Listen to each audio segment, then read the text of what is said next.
When I look at Lars Hertervig's life, really look at it, I'm struck by how profoundly it mirrors the experience of anyone who has ever felt deeply in a world that didn't know how to hold that depth. His sensitivity wasn't a flaw, and it wasn't fragility. It was, as the document so beautifully puts it, a kind of inner weather system, a landscape shaped by emotional pressure, misunderstanding, and chronic relational strain. And if you're someone who has ever been told you're too sensitive, too emotional, or too much, I hope you see in Herdervig a reflection of your own strength. Because sensitivity is not something to survive, it's something to reclaim. Today's subjects heads Lars Hertervig, the inner weather of a super empath. Welcome back to the channel. Today, we're diving into a theme that sits at the intersection of art, psychology, and human sensitivity. We're exploring the life and inner world of the Norwegian painter Lars Hertervig, but through a lens that is rarely applied to him, the lens of the super empath. To guide us through this conversation, we're joined once again by Thor Fritland, whose work bridges art history, trauma psychology, and emotional insight. Thor, welcome back. Thank you. It's good to be here. And I'm really excited about today's topic because Herdervig is often discussed as a tragic figure or as someone broken by life. But when you look closely at his paintings, his emotional patterns, and the relational pressures he lived under, a very different picture emerges. Not of madness, but of extreme sensitivity. Not of weakness, but of deep emotional intelligence. In many ways, Herdervig embodies what we now call a super empath. Before we connect this to Herdervig, let's start with the basics. What exactly is a super empath? A super empath is essentially an evolved empath, someone whose emotional sensitivity is not just high, but structural. It's built into their nervous system. They feel deeply, they perceive subtle emotional shifts instantly, and they have an almost intuitive understanding of other people's inner states. Let's break down the traits. What defines a super empath? There are several core traits, and when you understand them, Herdervig's life and art start to make a lot more sense. First, super empaths have deep emotional attunement. They don't just notice feelings, they absorb them. They sense tension, unspoken needs, hidden motives. Their nervous system is like a finely tuned instrument. Second, they have a strong inner compass. Their intuition is powerful, a kind of inner knowing that cuts through confusion. They can feel when something is off, even if no one says a word. Third, they have solid boundaries, even if it took them years to build them. They don't tolerate manipulation, gaslighting, or emotional games. And once they're done with someone who mistreats them, they're truly done. Fourth, they're independent. They don't need external validation to feel whole. They can be alone without feeling lonely, which makes them resistant to control. Fifth, they're truth tellers. They communicate directly, sometimes bluntly. They don't sugarcoat reality, and that can be intimidating for people who rely on avoidance or deception. Sixth, they have high emotional intelligence. They understand patterns, motives, and human behavior with remarkable clarity. They take responsibility for their own healing and don't stay stuck in victimhood. And finally, they reflect on people back to themselves. This is called the mirror effect. Narcissistic or unhealed individuals often find super empaths triggering because the empath's presence exposes what they're trying to hide: insecurity, dishonesty, or emotional immaturity. That's a powerful list. And when you lay it out like that, it becomes easier to see how these traits might show up in an artist like Herdervig. Exactly. When you understand the super empath, you begin to understand Herdervig's trembling horizons, his gray-blue atmospheres, his emotional landscapes. You see not a man collapsing into madness, but a man whose sensitivity was so profound that it shaped everything he touched, including the way he painted the world. Thor, now that we've laid out the traits of the super empath, let's move into the heart of today's theme. How do these traits show up in Herdervig's paintings? Because when people look at his landscapes, they often see moodiness or melancholy, but you're suggesting something far more nuanced. Absolutely. When you understand the super empath's inner architecture, Herdervig's paintings stop looking like sad landscapes and start looking like emotional maps. Every brushstroke becomes a clue. Every horizon line becomes a nervous system response. Every shift in light becomes a psychological signal. His art is not just visual, it's somatic. It's the body speaking through landscape. Let's start with the first trait, deep emotional attune. Super empathizers feel the emotional climate of a room the way others feel temperature. In Hertervig's work, this shows up in the way he paints atmosphere. His skies are never neutral. They tremble, they shimmer, they hold tension. They carry a kind of emotional electricity, as if the air itself is aware. This is not a man painting scenery. This is a man painting sensitivity. The landscape becomes a living organism, responding to emotional pressure the way a super empath's nervous system does. That's fascinating, the idea that the landscape is reacting, not just existing. Exactly. And that brings us to the second trait, the strong inner compass, the intuitive knower. Super empaths have an uncanny ability to sense truth beneath the surface. In Hertervig's paintings, this shows up in the way he handles light. His light is not decorative, it's directional. It points towards something, an inner truth, a hidden emotional reality. The gray-blue glow that appears in so many of his works feels like intuition made visible. It's quiet, but it's insistent. It's the kind of light that says, look deeper. Something is happening beneath this calm. And what about boundaries? You mentioned earlier that super empaths eventually develop strong boundaries, even if they didn't have them early in life. Yes, and this is one of the most striking things in Herdervig's later work. Look at the cliffs. Look at the way they lean, the way they rise like emotional fortresses. Early in his career, his landscapes feel more open, more permeable, like someone who hasn't yet learned to protect themselves. But later, the cliffs become more defined, more vertical, more imposing. They create separation. They create distance. They create safety. This is the super empath learning boundaries, not through words, but through geology. That's such a powerful metaphor, cliffs as boundaries.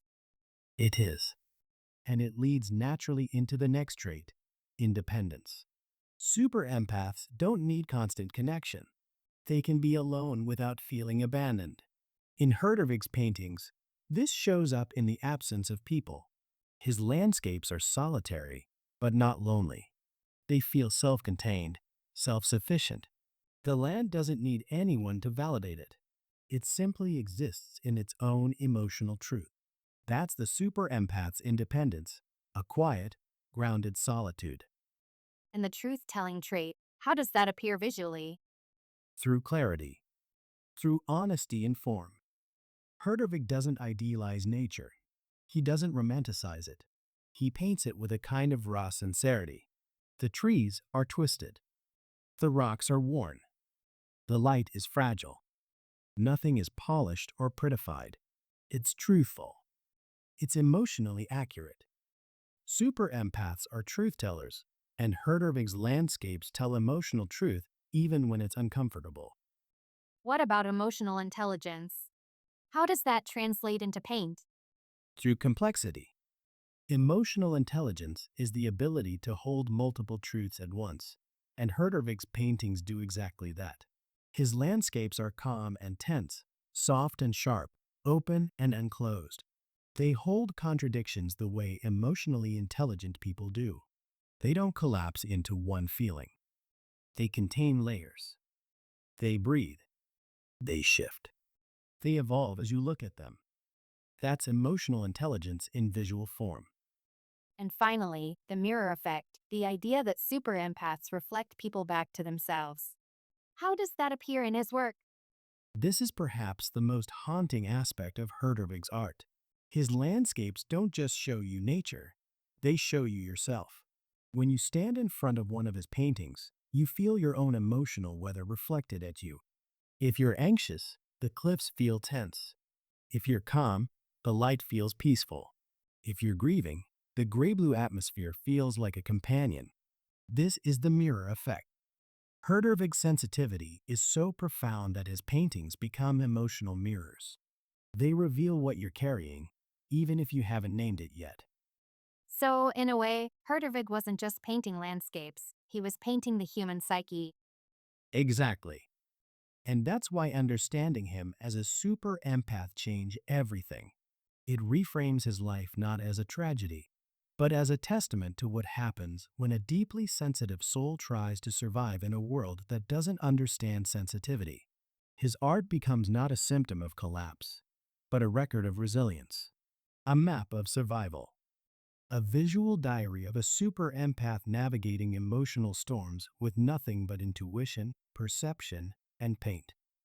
Thor, the way you've connected Hertervig's sensitivity to his artistic expression is incredibly illuminating. But there's another layer we need to explore, the relational environment he lived in. Because sensitivity alone doesn't create the kind of emotional turbulence we see in his work. Something had to press against that sensitivity. Something had to shape it. And in your research, you've pointed to narcissistic pressure as a major force in his life. Can you walk us into that? Absolutely. And you're right, sensitivity doesn't exist in a vacuum. A super empath's inner world is shaped by the emotional climates they're exposed to. When that climate is nurturing, they flourish. But when it's dominated by narcissistic or antagonistic personalities, their sensitivity becomes a battleground. And in Herdervig's case, the pressure he lived under wasn't just emotional, it was systemic. It came from authority figures, from institutions, from people who held power over him. And that pressure left fingerprints all over his psyche and his art. To understand this, we need to remember that narcissistic pressure isn't always loud or dramatic. It's often subtle. It's the slow erosion of self-trust. It's the constant message that your perception is wrong, your feelings are excessive, your needs are inconvenient. For a super empath, who already feels deeply and notices everything, this kind of pressure becomes internalized. It creates a kind of emotional fog, a confusion between what is felt and what is allowed to be felt. So, the pressure doesn't just wound, it distorts. Exactly. And that distortion shows up in Herdervig's inner world in several ways. First, it creates hypervigilance. A super empath under narcissistic pressure becomes acutely aware of emotional shifts because they're constantly scanning for danger. In Herdervig's paintings, this hypervigilance appears in the trembling horizons, the charged atmospheres, the sense that the landscape is holding its breath. These are not calm scenes. They're scenes of anticipation, as if the world is waiting for something unpredictable to happen. Second, narcissistic pressure creates self-doubt. When someone repeatedly undermines your perception, you begin to question your own reality. For a super empath, this is devastating because their intuition is their compass. When that compass is attacked, the inner world becomes unstable. In Herdervig's work, this instability appears in the wavering lines, the shifting perspectives, the sense that the ground itself is uncertain. It's not madness, it's the visual language of someone whose inner truth has been repeatedly invalidated.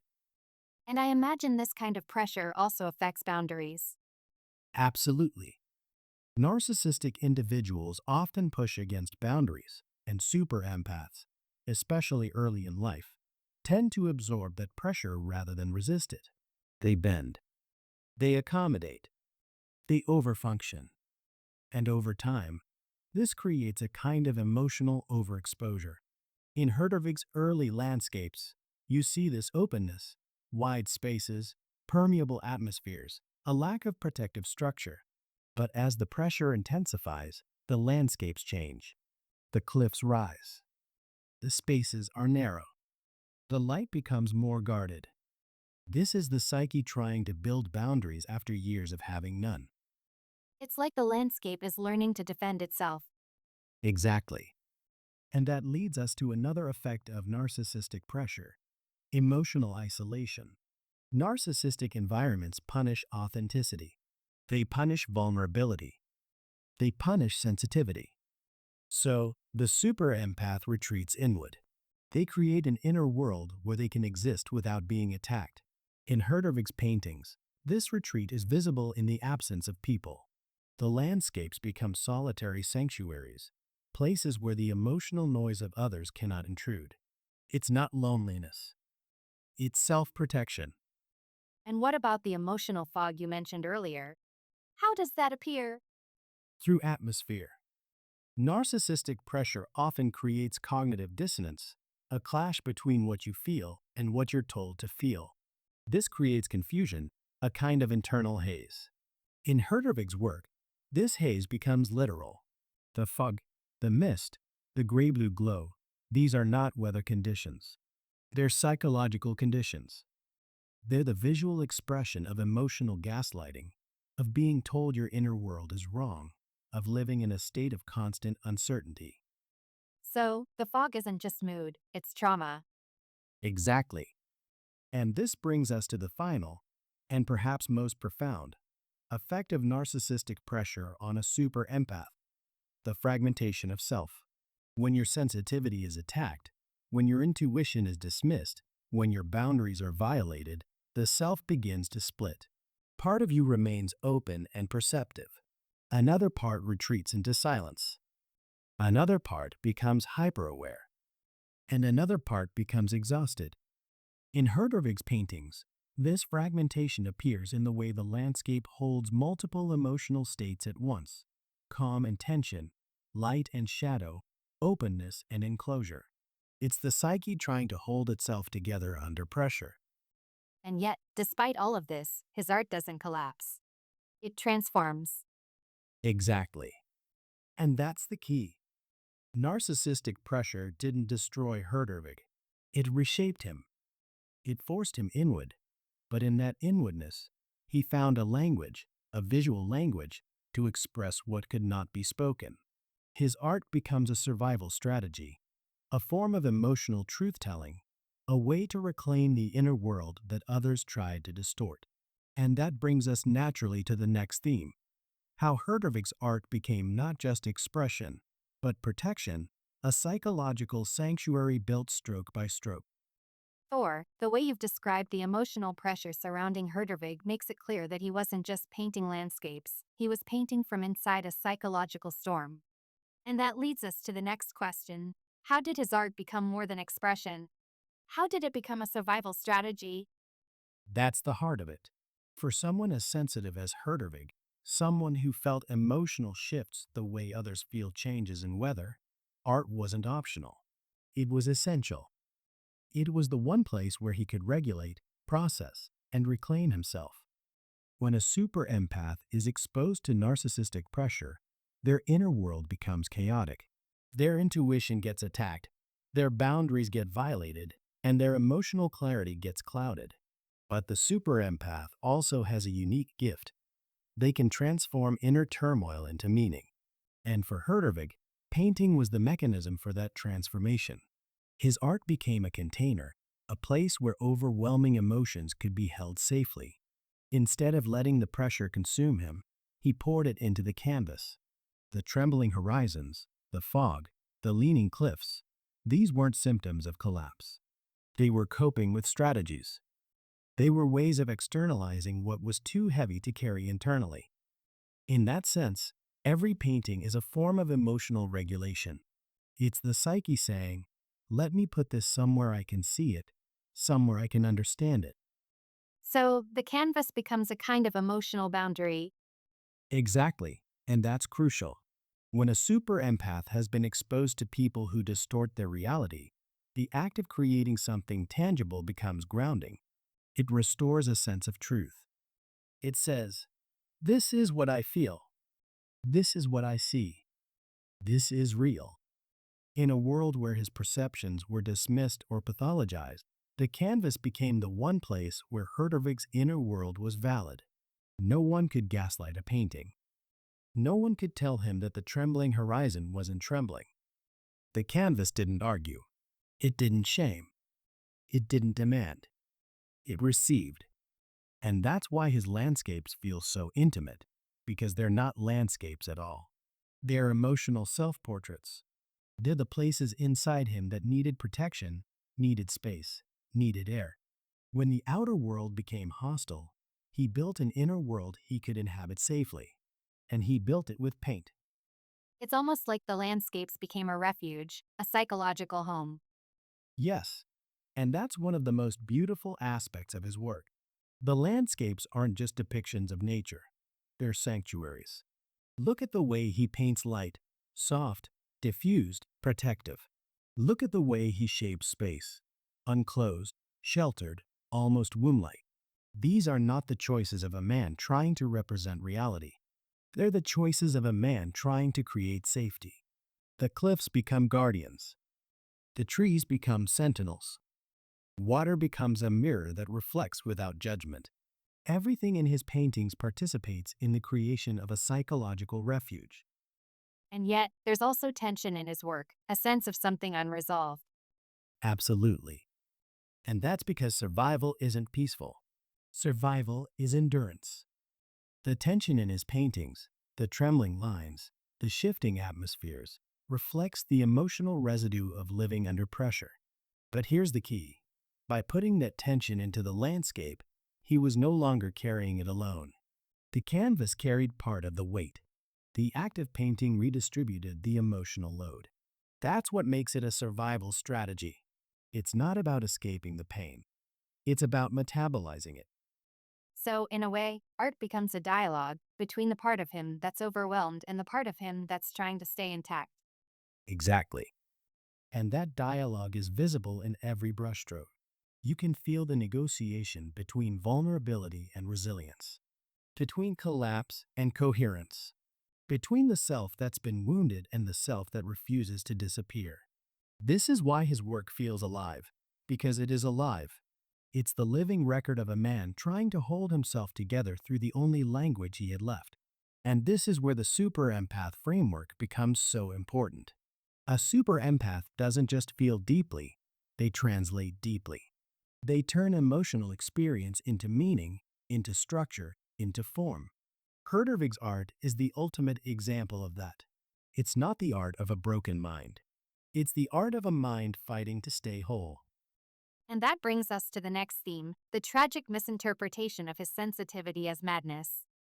Yes, and that misinterpretation didn't just distort his legacy, it shaped his life. The world saw pathology where there was perception. It saw instability where there was sensitivity. And that misunderstanding is something we need to unpack carefully, because it reveals as much about society as it does about Hertervig. Thor, you've shown us how Herdervig's art became a survival strategy, a way to hold himself together when the world around him felt unsafe. But there's a tragic irony here. The very sensitivity that allowed him to create such profound, emotionally resonant landscapes was also the sensitivity that society labeled as instability. Let's talk about that. Why was Herdervig's sensitivity so easily misinterpreted as madness? Thor. This is one of the most heartbreaking aspects of his story. Herdervig lived in a time when psychological nuance simply didn't exist. There was no language for trauma, no understanding of emotional sensitivity, no framework for high empathy, intuitive perception, or nervous system overwhelm. If you felt deeply, if you reacted strongly to emotional pressure, if you withdrew to protect yourself, you weren't seen as sensitive, you were seen as defective. And for someone like Herdervig, whose inner world was extraordinarily porous, this misunderstanding became a kind of secondary wound. The super empath's nervous system is built to register subtle emotional shifts. They notice tone, tension, microexpressions, unspoken hostility. But in the 19th century, this kind of perception wasn't recognized as intelligence. It was seen as overreaction. If you responded to emotional cruelty, you were too sensitive. If you withdrew from conflict, you were unstable. If you expressed distress, you were hysterical. And if you created art that reflected inner turbulence, people assumed the turbulence was pathology rather than expression. So, society pathologized what it couldn't understand. Exactly. And this is a pattern we still see today. Highly sensitive people, especially men, are often mislabeled because their emotional depth doesn't fit the cultural script. But in Herdervig's time, the consequences were far more severe. Institutions were quick to diagnose, quick to confine, quick to silence. And once someone was labeled mad, everything they did afterward was interpreted through that lens. Their art, their behavior, their emotional responses, all of it became evidence of the diagnosis, even when it was simply evidence of sensitivity. For Hertervig, this misinterpretation was amplified by the narcissistic pressure he lived under. When a sensitive person is repeatedly invalidated, gaslit, or dismissed, their reactions can look chaotic from the outside. They may withdraw, become overwhelmed, or express distress in ways that seem disproportionate. But these are trauma responses, not symptoms of psychosis. They're the nervous system trying to protect itself. And I imagine that the more he tried to protect himself, the more misunderstood he became. Absolutely.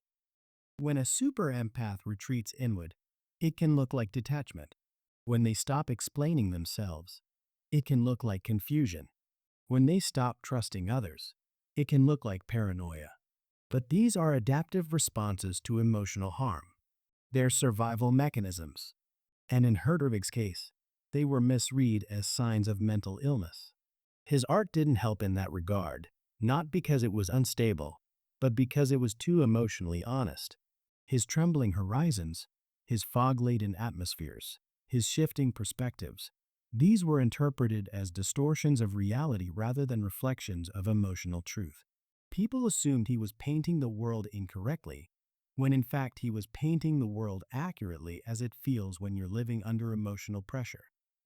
So, the art wasn't evidence of madness, it was evidence of perception. Exactly. And that's the tragedy. Herdervig wasn't losing touch with reality.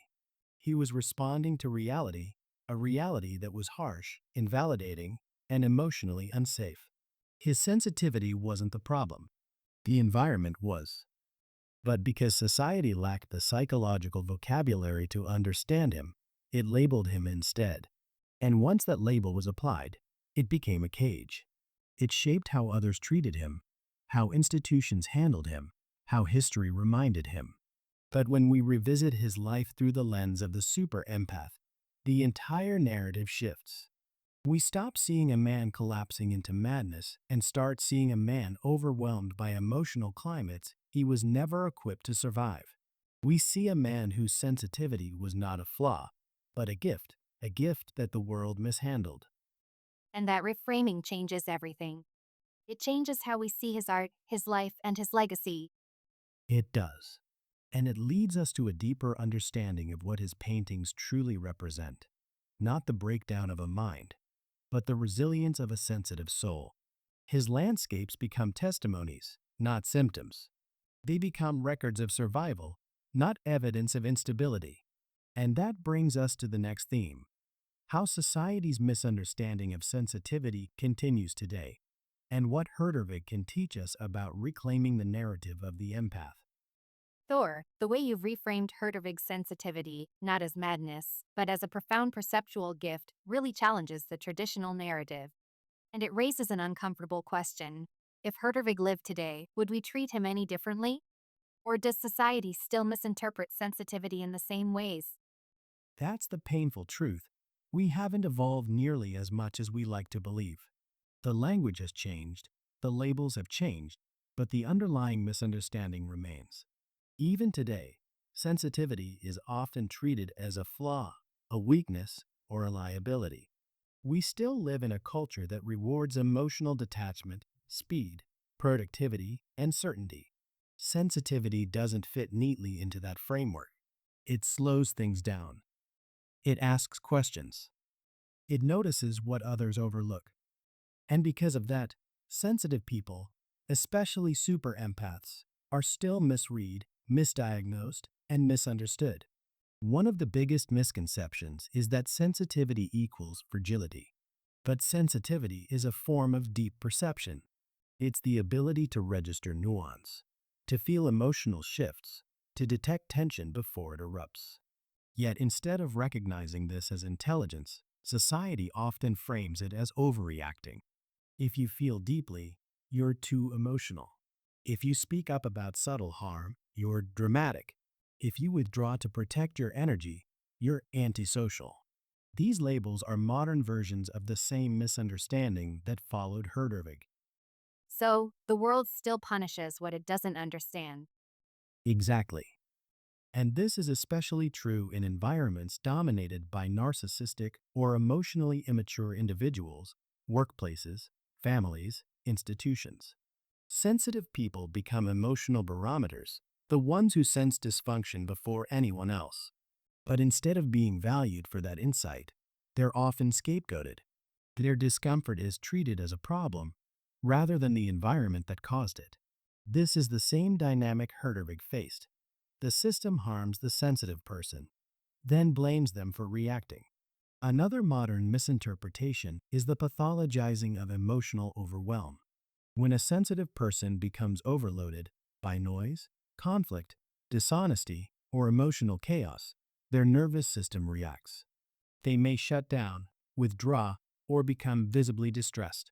Today, we might label that as anxiety, depression, or burnout.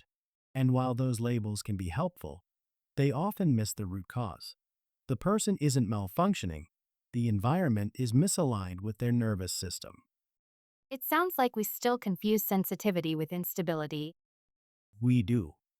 And it's tragic because sensitivity is a stabilizing force when it's understood and supported. Sensitive people bring empathy, depth, intuition, creativity, and emotional truth into the world. They're the ones who notice when something is wrong long before it becomes a crisis. But because their perception challenges the status quo, they're often dismissed. This is why so many super empaths end up doubting themselves. Not because they're wrong, but because they're surrounded by people who can't tolerate the clarity they bring. And here's the modern twist. Today's society is louder, faster, and more overstimulating than anything Hertervig ever experienced. Constant noise, constant comparison, constant emotional exposure through digital platforms. It's a sensory minefield. Sensitive people are absorbing all of this, often without any tools to filter it. So, the overwhelm becomes even more intense, and the misinterpretation becomes even more common. So, in a way, Herdervig's story is still happening, just in different forms. Exactly. Every time a sensitive child is told they're much, every time an intuitive adult is dismissed as paranoid, every time an empath is labeled overly emotional, we're repeating the same mistake. We're pathologizing perception. We're punishing depth. We're misunderstanding the very people who are most attuned to the emotional truth of a situation. And this is why Herdervig matters today. His life becomes a mirror, not just of his own suffering, but of ours. He shows us what happens when sensitivity is unsupported, when intuition is dismissed, when emotional depth is treated as a defect.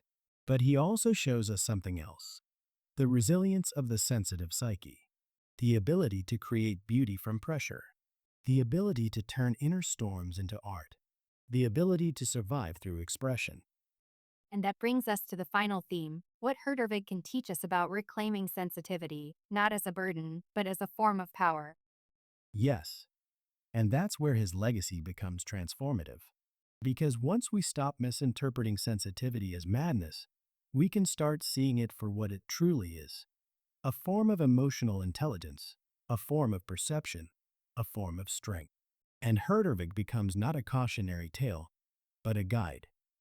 Thor, you've drawn a powerful line from Herdervig's life to the way society still misunderstands sensitivity today. And it makes me wonder, if his story is still happening in different forms, what can we learn from him?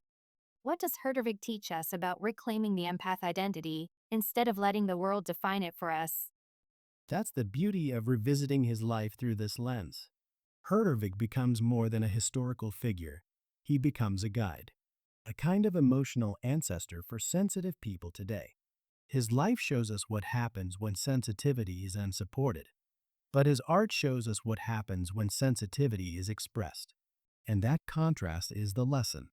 He teaches us that sensitivity is not something to suppress or apologize for. It's something to understand, to honor, and ultimately to reclaim. One of the first lessons he offers is this: your inner world is valid, even if others don't understand it. Hertervig lived in a time when emotional nuance was dismissed, when intuition was ridiculed, when depth was pathologized. Yet he continued to paint what he felt. He trusted his perception even when the world told him it was wrong. That's a profound act of self-loyalty. For empaths today, who are often pressured to tone it down or stop being so sensitive, Hertervig's work is a reminder that your emotional truth doesn't need external approval to be real. So, reclaiming the empath identity begins with trusting your own perception. Exactly. And the second lesson is just as important. Sensitivity is not weakness, it's a form of intelligence. Herdervig's paintings are not fragile. They're precise. They're perceptive. They're emotionally articulate. They reveal layers of reality that most people overlook. That's what sensitivity does. It reveals. It perceives. It understands. When empaths reclaim this, when they stop seeing their depth as a flaw, they begin to step into their power. They stop apologizing for noticing things. They stop shrinking to make others comfortable. They stop letting emotionally immature people define their worth. And that leads to the third lesson. Boundaries are not a betrayal of your sensitivity. They are the structure that protects it. Herdervig's later landscapes show this visually. The cliffs rise. The spaces are narrow. The light becomes more guarded. This is the psyche learning to protect itself. For modern empaths, reclaiming identity means learning to say no, to step back, to choose environments that honor their nervous system. Sensitivity without boundaries becomes self-sacrifice. Sensitivity with boundaries becomes strength. It sounds like reclaiming the empath identity is about reclaiming authorship of your inner world. That's exactly it. And Herdervig models this beautifully. When the outer world became hostile, he didn't collapse. He created an inner world he could inhabit safely. He built landscapes that reflected his emotional truth, not the distorted narratives imposed on him. That's the fourth lesson. Expression is a form of reclamation. Whether it's art, writing, music, movement, or simply speaking your truth, expression is how empaths take back the narrative. It's how they say, "This is who I am. This is what I feel. This is what I see." And once that truth is expressed, it becomes harder for others to distort. The fifth lesson is perhaps the most radical. Your sensitivity is not for everyone, and that's okay. Herdervig's art wasn't understood by everyone in his time. It wasn't meant to be. It spoke to those who could feel what he felt.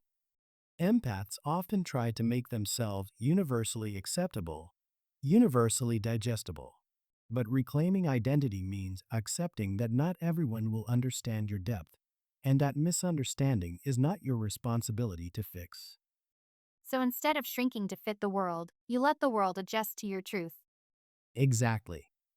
And that brings us to the final lesson. Sensitivity is a form of resilience. Herdervig survived emotional climates that would have crushed most people. He endured misunderstanding, invalidation, and isolation. Yet he continued to create. He continued to feel. He continued to perceive. That's resilience. Not the loud, heroic kind, but the quiet, enduring kind. The kind that says, "I will not let the world harden me." For empaths today, reclaiming identity means recognizing that their softness is not the opposite of strength, it is strength. So, in the end, Herdervig teaches us that sensitivity is not something to escape, it's something to inhabit fully. Yes.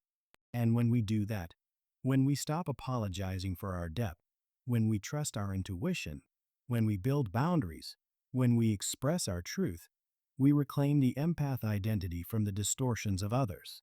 We become authors of our own emotional narrative. And in that sense, Herdervig's legacy is not tragic at all.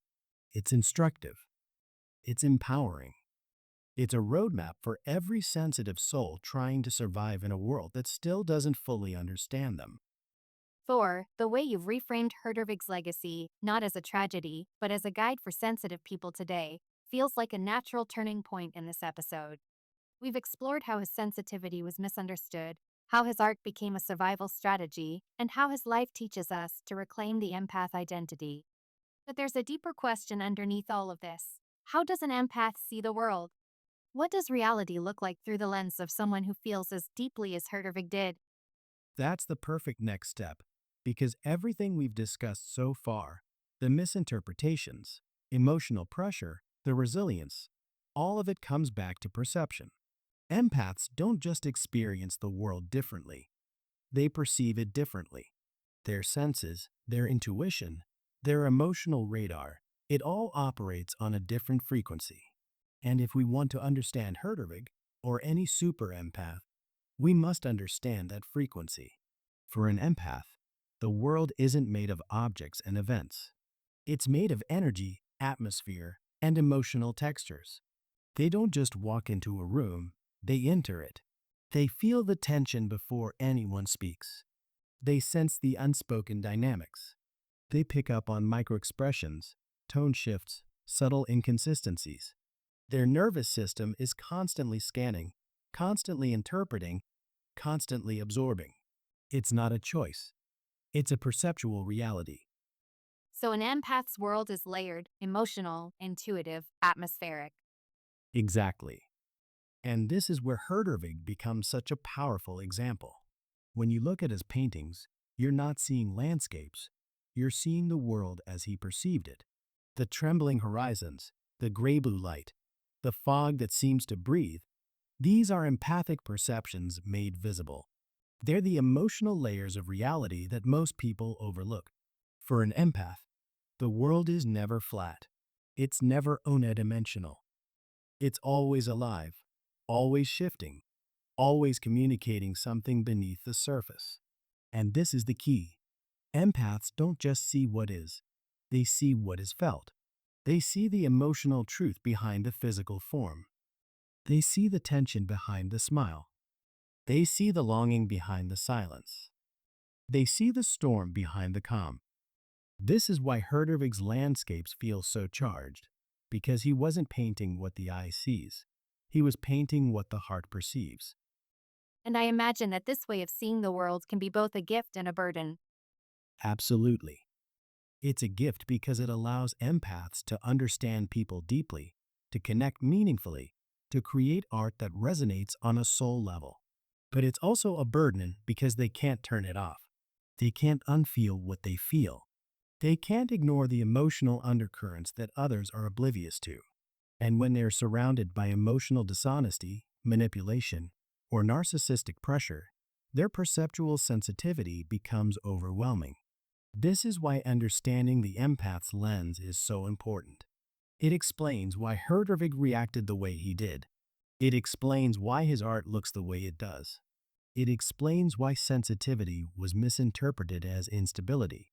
Because when you see the world through an empath's lenses, you're not just seeing reality, you're seeing the emotional truth beneath it. And that truth is often uncomfortable for people who prefer to avoid it. So, the next part of our journey is about stepping into that lens, understanding the empath's inner camera, so to speak. Exactly. And once we do that, everything about Herdervig becomes clearer. His choices, his struggles, his brilliance, they all make sense when you understand how he perceived the world. And that's where we're heading next. Into the empath's perceptual universe. Into the way they read people, environments, relationships, and emotional climates. Into the way they navigate a world that often feels louder, sharper, and more chaotic to them than it does to others. Because if we want to understand Herdervig, truly understand him, we must see the world the way he did, through the empath's lenses, through the sensitivity that shaped his art, his life, and his legacy. Thor, you've set the stage beautifully. We've explored Herdervig's sensitivity, the pressures he lived under, and the lessons his life offers to empathize today. Now I want to step fully into the empath's perceptual world. What does reality look like through the eyes of someone who feels as deeply as Herdervig did? How does an empath see the world? To understand an empath's perception, we must let go of the idea that everyone experiences reality the same way. Empaths don't just see with their eyes, they see with their nervous system, their intuition, their emotional memory. Their perception is multi-layered. When they look at a person, they don't just see a face, they sense the emotional temperature behind the expression. When they walk into a room, they don't just see furniture, they feel the atmosphere, the tension, the unspoken dynamics. Their world is textured, alive, and constantly communicating. For an empath, reality is not static. It's fluid. It shifts depending on the emotional currents around them. They notice microexpressions that last a fraction of a second. They pick up on tone changes that others dismiss. They sense when someone is hiding something, not because they're suspicious, but because their nervous system registers incongruence. It's like having an internal seismograph that detects emotional tremors long before they become visible earthquakes. So, an empath's perception is almost like a second language, one that most people don't speak. Exactly. And that's why empaths often feel out of place. They're reading a layer of reality that others don't even know exists. Imagine watching a movie with subtitles that only you can see. You're catching the hidden dialogue, the emotional subtext, the unspoken motives, while everyone else is reacting only to the surface plot. That's the empath's experience. They're living in a world where the emotional truth is always visible, even when the social truth tries to hide it. This is why empathizers often feel overwhelmed. They're not just processing their own emotions, they're processing the emotional residue of everyone around them. They feel the sadness behind someone's smile. They feel the anger behind someone's silence. They feel the anxiety behind someone's politeness. And because they feel it so vividly, they often assume it's their responsibility to fix it, soothe it, or carry it. And I imagine this shapes how they interpret the world visually as well. Absolutely. Empaths don't just see objects, they see meaning. They see symbolism in small details. They see emotional resonance in colors, textures, and light. This is why Hertervig's landscapes feel so emotionally charged. He wasn't painting what the world looked like. He was painting what the world felt like. The trembling horizon wasn't a technical choice. It was a nervous system under pressure. The gray-blue light wasn't a stylistic preference. It was the emotional climate he lived in. The fog wasn't weather, it was confusion, overwhelm, emotional noise. For an empath, the outer world becomes a mirror of the inner world. They project emotional states onto landscapes, objects, and environments, not because they're imagining things, but because they're perceiving emotional truth in symbolic form. Hertervig's cliffs, for example, aren't just cliffs. They're boundaries. They're defenses. They're the psyche trying to protect themselves. His trees aren't just trees. They're witnesses. They're sentinels. They're emotional anchors in a world that feels unstable. So, the empath's lens is both intuitive and symbolic, a blend of emotional perception and visual metaphor. Exactly. And this is where the empath's perception becomes almost spiritual. They don't just see what it is, they see what underlies what it is. They see patterns in human behavior. They see cycles in relationships. They see the emotional architecture of a situation long before it becomes visible to others. This is why empaths often feel like they just know things. It's not magic, it's pattern recognition. It's emotional intelligence operating at a subconscious level. But here's the paradox. The very sensitivity that allows empaths to perceive so deeply also makes them vulnerable. Because when you see the world through emotional lenses, you also feel the world through emotional lenses. And that means you absorb more, you carry more, you hurt more. Hertervig's art reflects this duality, the gift and the burden, the beauty and the ache, the clarity and the overwhelm. And yet, despite the overwhelm, empaths often have an extraordinary ability to find meaning in the world. Yes, and that's the final piece of the empath's lens, meaning making. Empaths don't just perceive deeply, they interpret deeply. They connect dots that others don't see. They find emotional truth in small moments. They see significance in subtle shifts. They understand people not through logic, but through resonance. And this meaning making becomes a source of creativity, insight, and emotional wisdom. Hertervig's paintings are perfect examples of this. He didn't just paint landscapes, he painted emotional states. He turned inner storms into visual poetry. He transformed overwhelm into atmosphere. He turned sensitivity into art. And in doing so, he showed us what the world looks like through empathic lenses. Layered, alive, trembling with truth. So, to understand Hertervig and to understand empaths, we must understand that they're not seeing too much. They're seeing what's there, just on a deeper level. Exactly. And once we recognize that, everything changes. Sensitivity stops being a flaw. It becomes a form of perception, a form of intelligence, a form of artistry. And that's the lens we'll carry forward as we continue this journey into the empath's world, into Hertervig's world, and into the emotional landscapes that connect them.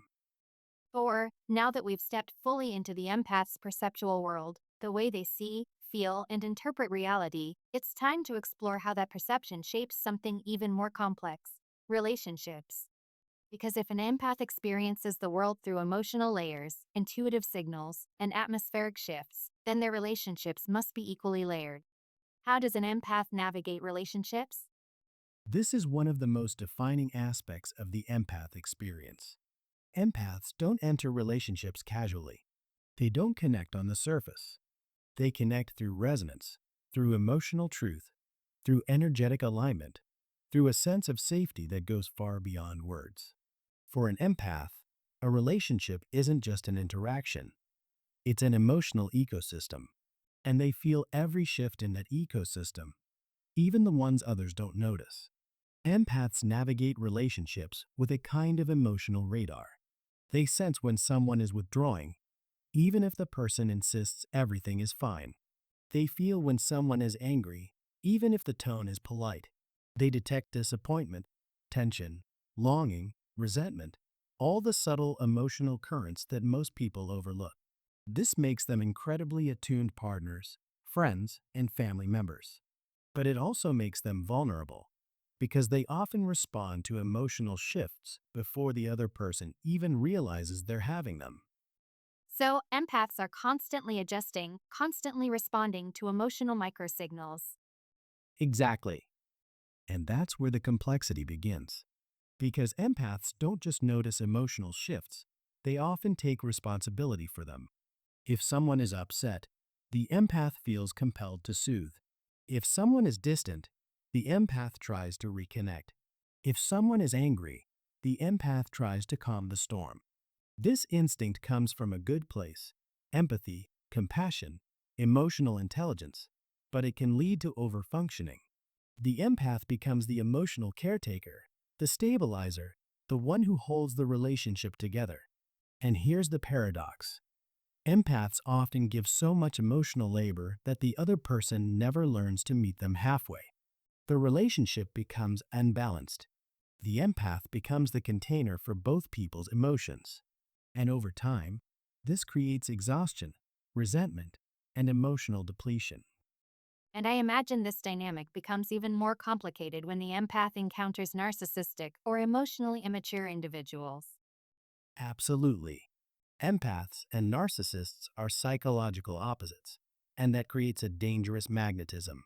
The empath feels the narcissist's wounds, their insecurity, their emotional hunger. They want to help, to heal, to stabilize. Meanwhile, the narcissist is drawn to the empath's emotional depth, their attunement, their willingness to give. But the narcissist doesn't reciprocate. They take, they drain, they manipulate. And because the empath sees the wounded child beneath the narcissist's behavior, they stay far longer than they should. This is why empaths often end up in relationships where they lose themselves. They're so focused on the other person's emotional landscape that they forget their own. They adapt, they absorb, they accommodate until their own needs become invisible even to themselves. So, how does a healthy relationship look for an empath? A healthy relationship for an empath is one where their depth is met with depth. where their emotional intelligence is matched, not exploited, where their intuition is respected, not dismissed, where their boundaries are honored, not tested. In healthy relationships, empaths thrive because they can finally relax. They don't have to scan for danger. They don't have to bear it alone. They can be themselves, fully, openly, vulnerably, without fear of being misunderstood or used. And here's the beautiful part. When an empath is in a healthy relationship, their gifts become superpowers. Their intuition becomes guidance. Their emotional depth becomes connection. Their sensitivity becomes intimacy. They create relationships that are profoundly meaningful, profoundly honest, profoundly alive. And what about friendships and family relationships? Do empaths navigate those differently? The same patterns apply, but with different expressions. In friendships, empaths are the confidants, the listeners, the emotional anchors. People feel safe with them, sometimes too safe. Empaths often become the therapist's friend, the one everyone turns to, but few truly support in return. In families, empaths often become peacekeepers, the mediators, the emotional glue. They sense tension before it erupts and try to prevent conflict. But this can lead to emotional burnout because they're carrying responsibilities that don't belong to them. The key for empaths in all relationships is learning to differentiate between feeling responsible for someone and feeling compassion for someone. Compassion is healthy, responsibility is draining, and empaths often confuse the two. So, navigating relationships as an empath requires boundaries, self awareness, and a willingness to let others carry their own emotional weight. Exactly. And that's the lesson Hertervig's life illustrates so powerfully. His sensitivity was profound, but he didn't have the tools, the language, or the support to protect it. Today's empaths do. They can learn to honor their perception without sacrificing themselves. They can learn to love deeply without losing their identity. They can learn to connect without collapsing. And that's where we're heading next, into the empath's journey toward emotional boundaries, self-protection, and relational clarity.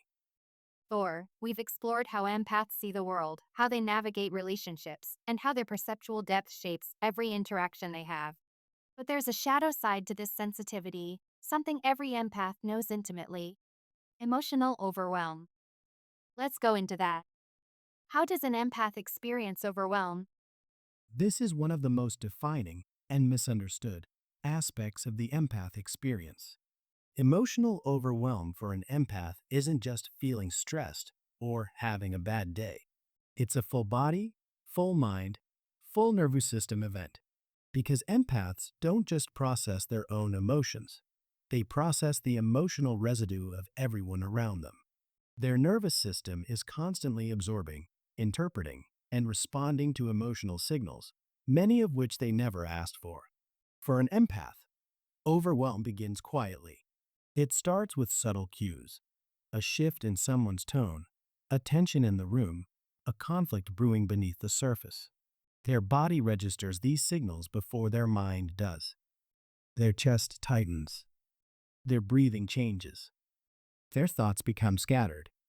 It's like their internal antenna picks up too many frequencies at once. And because they're wired to care, they instinctively try to manage all of it, even when it's not theirs to carry. So, overwhelm isn't sudden, it's cumulative. Exactly, it builds. Empaths often don't realize they're overwhelmed until they're already deep in it.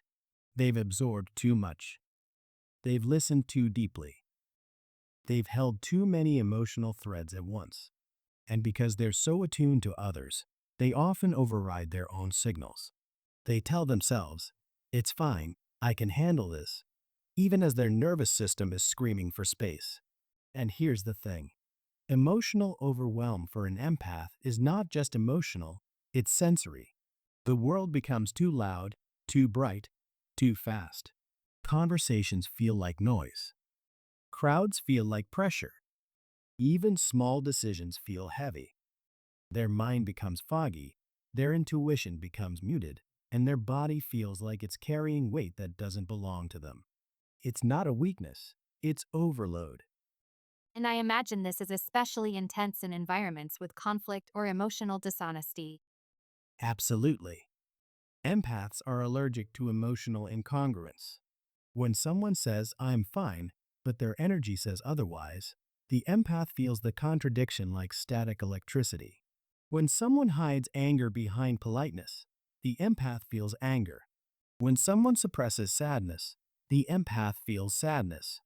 This creates internal dissonance, a kind of emotional double exposure, and that dissonance is exhausting.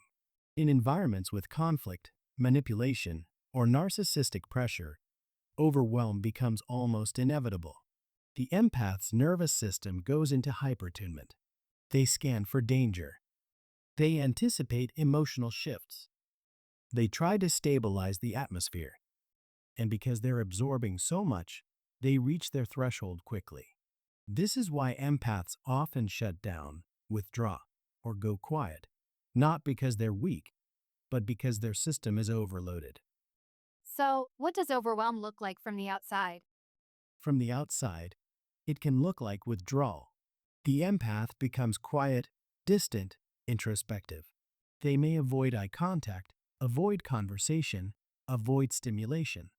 They're not being rude, they're trying to regulate. They're trying to find a pocket of stillness where their nervous system can breathe again. Sometimes overwhelm looks like irritability or impatience, not because the empath is angry, but because their emotional bandwidth is depleted. They've been carrying too much for too long. And sometimes overwhelm looks like tears, not sadness, but release. The body's way of discharging emotional energy that has nowhere else to go. But the most misunderstood expression of overwhelm is shutdown. When an empath shuts down, they're not giving up. They're protecting themselves. They're creating distance between themselves and the emotional noise around them. It's a survival mechanism, the same mechanism we see in Hertervig's solitary landscapes, where the world becomes quiet, unclosed, protective. And internally? What does overwhelm feel like on the inside? Internally, it feels like drowning in emotions that aren't yours. It feels like trying to hold 10 conversations at once, all happening inside your body. It feels like your intuition is overloaded with signals, like your mind is foggy, like your heart is carrying weight you can't name. It's a kind of emotional vertigo. The ground feels unstable. The air feels heavy. The world feels too loud. And here's the heartbreaking part. Empaths often blame themselves for this. They think they're too sensitive, too emotional, too reactive. But the truth is, they're responding to emotional realities that others don't perceive. They're overwhelmed because they're absorbing what others are projecting, suppressing, or avoiding. So, overwhelming is not a flaw, it's a sign that the empath has been carrying too much for too long. Exactly. And this is where the empath's journey becomes transformative. Because once they understand overwhelm, once they recognize the signs, the triggers, the patterns, they can begin to protect themselves. They can set boundaries. They can step back. They can differentiate between what is theirs and what is not. They can learn to regulate their nervous system instead of letting the world regulate it for them. Thor, we've just explored how emotional overwhelm affects empaths, how their nervous systems absorb more than most people realize, and how that overload can shape their inner world. It seems like the natural next step is to talk about boundaries. Because if overwhelm is the consequence of carrying too much, then boundaries must be the way empathize with them learn to carry only what belongs to them. How do empaths build boundaries, not to harden themselves, but to preserve their sensitivity? This is one of the most transformative parts of the empath's journey. For most empaths, boundaries don't come naturally. They're not born with them, they build them. And they build them slowly, often painfully, through experience. Empathy is wired to connect, to feel, to understand. Their instinct is to open, not to close. So, when we talk about boundaries, we're not talking about walls. We're talking about filters, ways of letting in what nourishes them and keeping out what harms them. The first step in building boundaries is recognizing what is theirs and what is not theirs. This sounds simple, but for an empath, It's revolutionary because for most of their lives, they've been absorbing emotions automatically. They've been carrying other people's sadness, anger, anxiety, disappointment, often without realizing it. Boundaries begin the moment an empath says, "This feeling I'm experiencing might not be mine." That awareness alone creates space. It creates separation. It creates choice. So boundaries start internally with emotional differentiation. Exactly. And once an empath learns to differentiate, the next step is learning to pause. Empaths are quick responders. They feel a shift and immediately want to fix it, soothe it, or stabilize it. But boundaries require a moment of stillness, a moment where the empath asks, "Is this mine to carry? Is this mine to solve? Is this mine to absorb?" That pause is the boundary. It's the space between stimulus and response. It's the empath reclaiming agency over their emotional energy. And here's the beautiful part. When empaths pause, they discover that not every emotional signal requires action. Some emotions belong to others. Some tensions are not theirs to resolve. Some storms are not theirs to calm. This realization is liberating. It allows the empath to stay sensitive without becoming overwhelmed. And what about external boundaries, the ones that involve other people? External boundaries are where the empath's growth becomes visible. These boundaries sound like simple sentences, but for an empath, they're acts of courage. Sentences like, "I can't take this on right now. I need space to process. I'm not responsible for how you feel. I hear you, but I can't fix this for you." These are not rejections. They're clarifications. They're the empath saying, "I can care about you without carrying you." And when empaths learn to speak this way, something remarkable happens. Their sensitivity becomes sustainable. It stops being a drain and becomes a strength. It sounds like boundaries protect the empath's ability to feel deeply. Exactly. Without boundaries, sensitivity becomes exhaustion. With boundaries, sensitivity becomes wisdom. Empaths often fear that boundaries will make them cold or distant, but the opposite is true. Boundaries allow them to stay open without collapsing. They allow them to feel without drowning. They allow them to love without losing themselves. And this is where Hertervig's story becomes symbolic. His early landscapes are wide open, emotionally porous, vulnerable, exposed. But as he endured more pressure, his landscapes changed. The cliffs rose. The spaces narrowed. The light became more guarded. These visual shifts mirror the empath's journey toward boundaries. Not walls, boundaries. Structures that protect the inner world without shutting them down. So boundaries are not about becoming less sensitive, they're about becoming more intentional with sensitivity. Exactly. Boundaries allow empaths to choose where their energy goes. They allow them to stay connected without being consumed. They allow them to remain soft in a world that often demands hardness. And perhaps most importantly, boundaries allow empaths to honor themselves, their needs, their limits, their emotional truth. Because at the end of the day, an empath's sensitivity is not something to be cured or corrected. It's something to be protected. And boundaries are the architecture of that protection. And that brings us naturally to the next theme. Once an empath builds boundaries, how do they reclaim their emotional space? How do they return to themselves after years of carrying too much? Exactly. That's the next topics. The empath's return to self, the process of reclaiming inner space, inner clarity, and inner sovereignty. Thor, we've talked about how empaths build boundaries, not as walls, but as filters that protect their sensitivity. And that brings us to something even more profound. What happens after the boundaries are in place? Because for many empaths, especially those who've spent years absorbing others' emotions, there's a moment when they finally turn inward and realize how far they've drifted from themselves. Let's explore that. What does the empath's return to self look like? This is one of the most beautiful and transformative phases of the empath's journey. For a long time, many empaths live externally, attuned to others, responsive to others, shaped by others. Their emotional energy flows outward.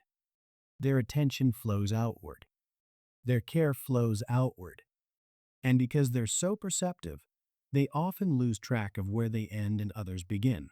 The return to self is the moment when that flow reverses. When the empath finally turns inward and asks, "What do I feel? What do I need? Who am I when I'm not carrying everyone else?" This return doesn't happen at all at once. It begins quietly, often after a period of overwhelm or emotional burnout. The empath realizes that something inside them has gone silent, their intuition, their joy, their sense of identity.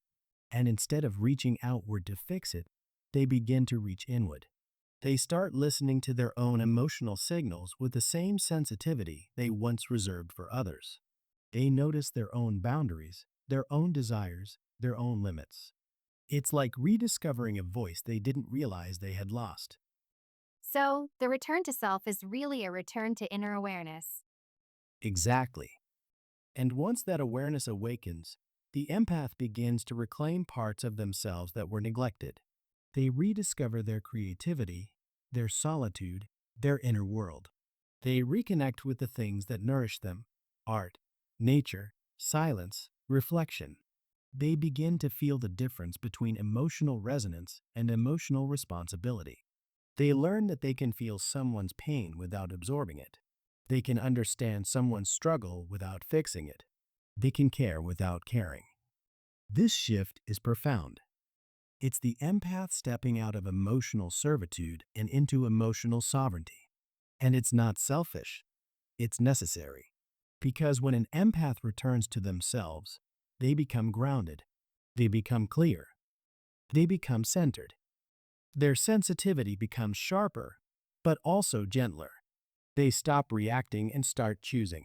They stop absorbing themselves and start discerning. They stop losing themselves to others and start anchoring themselves in their own truth. And I imagine this changes how they relate to others as well. Absolutely. When an empath returns to self, their relationships transform. They no longer tolerate emotional chaos or manipulation. They no longer confuse intensity with intimacy. They no longer accept one-sided dynamics.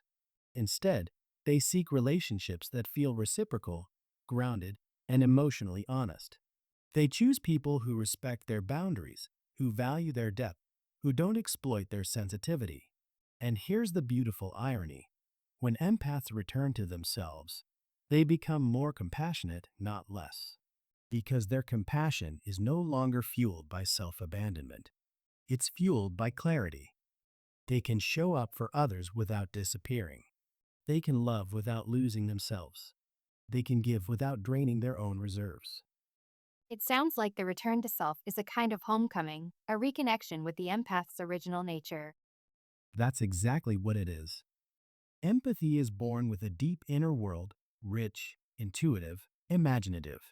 But life, especially life around narcissistic or emotionally immature people, pulls them outward. It teaches them to prioritize others' needs over their own. The return to self is the moment they reclaim that inner world. They rediscover their emotional landscape, their inner voice, their intuitive wisdom. And this is where Hertervig becomes such a powerful symbol. His later paintings, the quiet cliffs, the protective light, the enclosed spaces, feel like a return to self. They're not chaotic. They're not overwhelmed. They're introspective. They're sovereign. They're the landscapes of a man who has retreated inward not to escape, but to reclaim.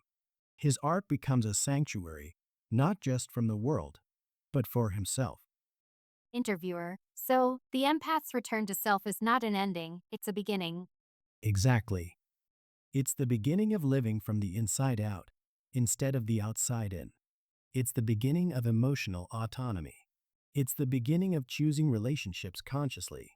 It's the beginning of honoring sensitivity as a strength, not a burden.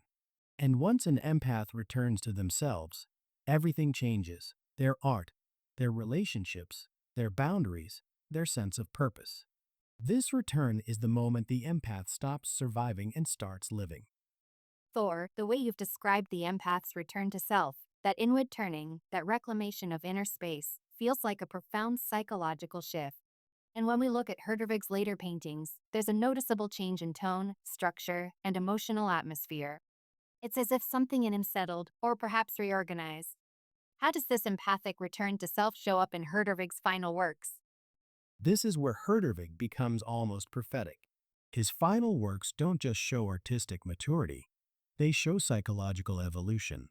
They show what happens when a deeply sensitive person, after years of emotional overwhelm and relational pressure, finally begins to reclaim their inner world.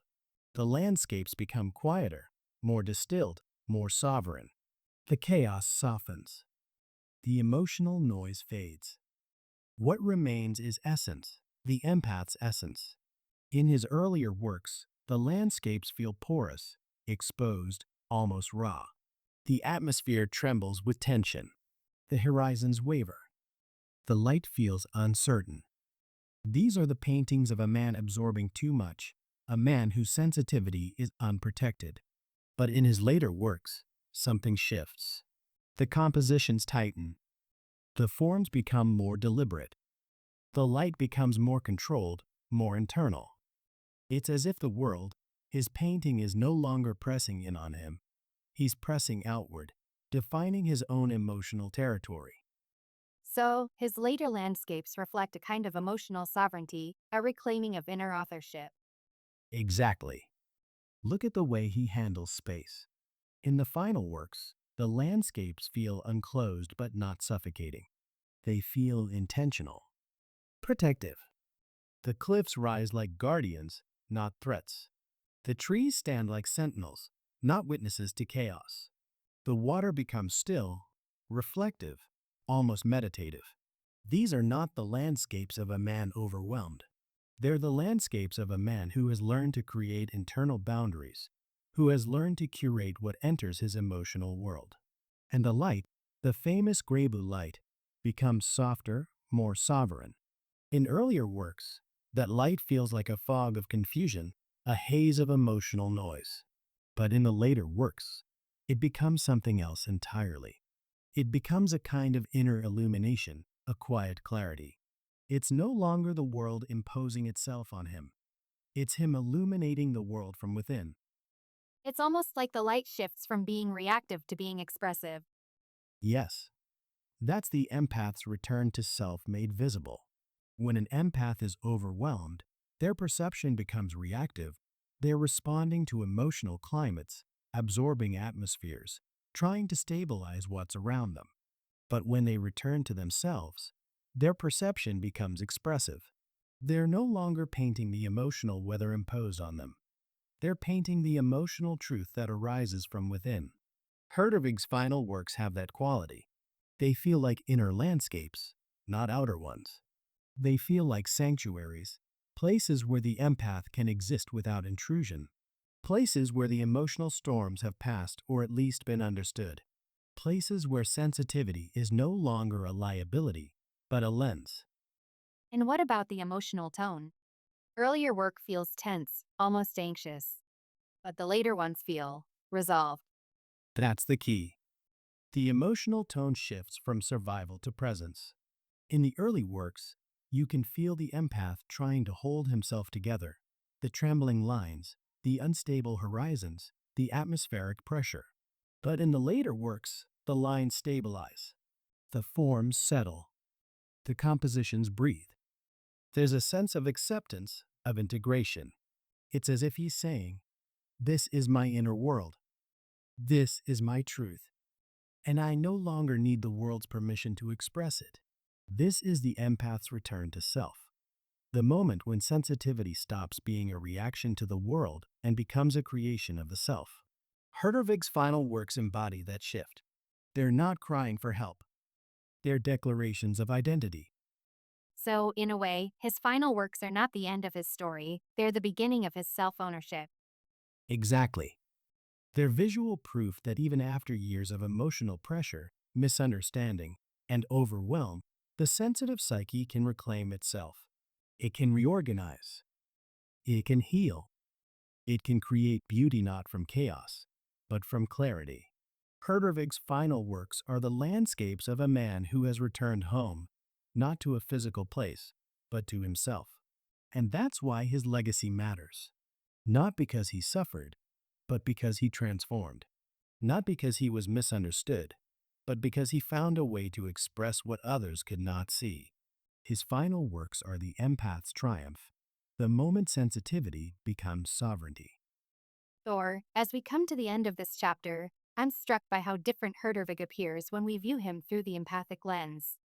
Not as a tragic figure, not as a man undone by fragility, but as someone whose sensitivity was both his burden and his brilliance.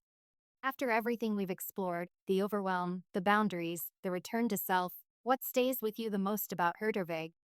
What stays with me is his courage. Not the loud, heroic kind, but the quiet, enduring kind.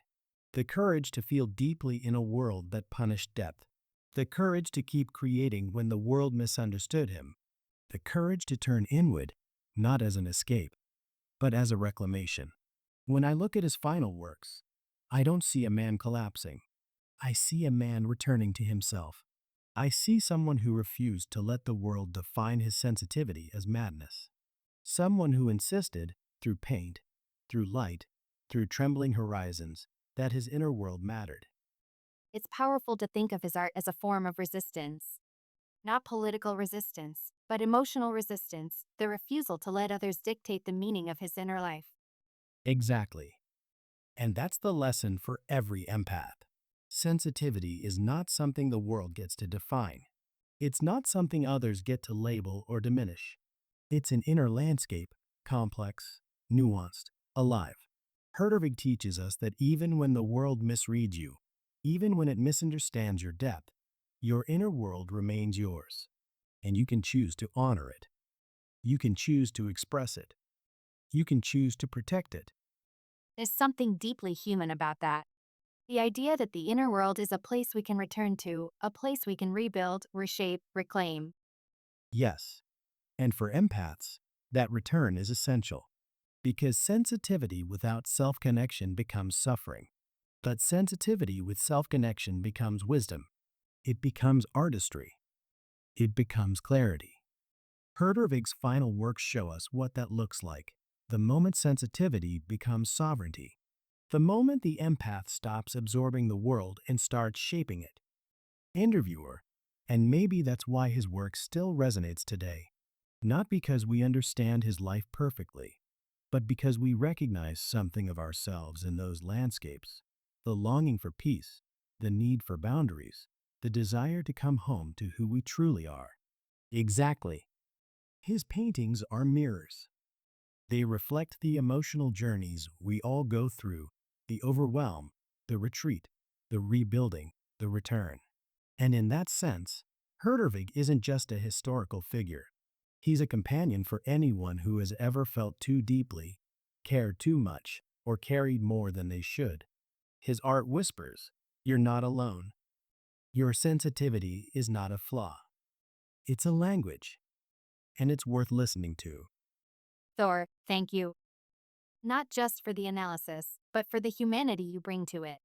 This conversation doesn't just illuminate Herdervig, it illuminates the empathic experience itself. And I think that's what makes this chapter so meaningful. Thank you. It's been an honor to bring Herdervig's story into this kind of light. And I hope that anyone watching, anyone who has ever felt misunderstood or overwhelmed by their own depth, sees in Herdervig a reminder that sensitivity is not something to survive. It's something to reclaim. Thank you, Thor, for guiding us through this extraordinary journey into Herdervig's inner world. Your insight has opened a door into the emotional architecture behind his art, and it's given us a way to understand sensitivity not as a burden, but as a form of intelligence. This episode reminds us that behind every trembling horizon and gray blue sky lies a human story, one that still speaks to anyone who feels deeply in a world that often moves too fast. We appreciate your clarity, your compassion, and the way you bring Herdervig's legacy to life.